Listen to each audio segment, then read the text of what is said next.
So to explain toxins, I kind of need to back up a little bit and talk about something called epigenetics. When you exist in the world, you are just a human being existing in the world, but the world exists upon you. Think about when you're behind a bus and you get like a bunch of the exhaust in your face. The world existed onto you. You got little particles of exhaust on your body. You might have absorbed some particles of exhaust. Those particles of exhaust are called toxins, and they just got into your lungs or they just got onto your skin. The study of epigenetics is how does your body respond to the introduction of a toxin. So a lot of times people say that you have an illness that was inherited through life, but it is probably more likely that you had a disposition or the way you were designed, you have a few more of one cell or a few less of another cell, and then the epigenetics of the world in which you live, the toxins of the world in which you live affected your body.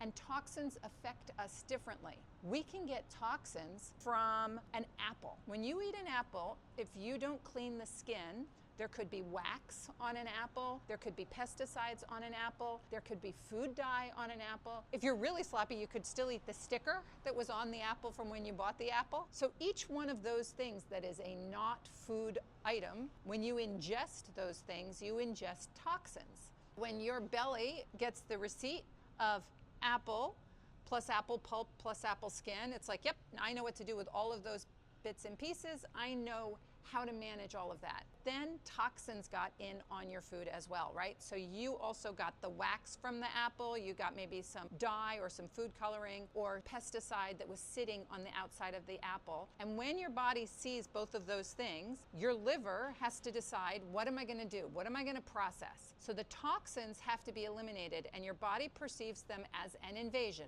which it is, because all you really wanted was the apple. You didn't want the invasion, the other things. So your body has to choose, what do I process first? Do I process the nutrients in the apple or do I process the toxins for elimination? And the thing about toxins, because your body thinks it's an attack, it's always going to defend you first. It's going to protect you against the attack.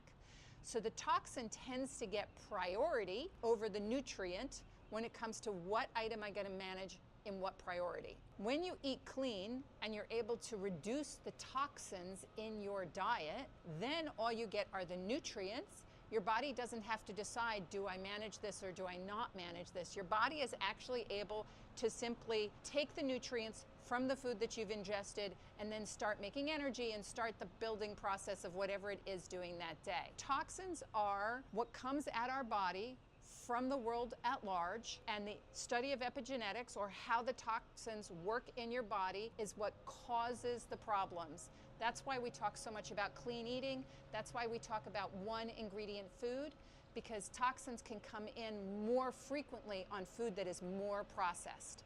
So the less processed your food, the fewer toxins you're going to have.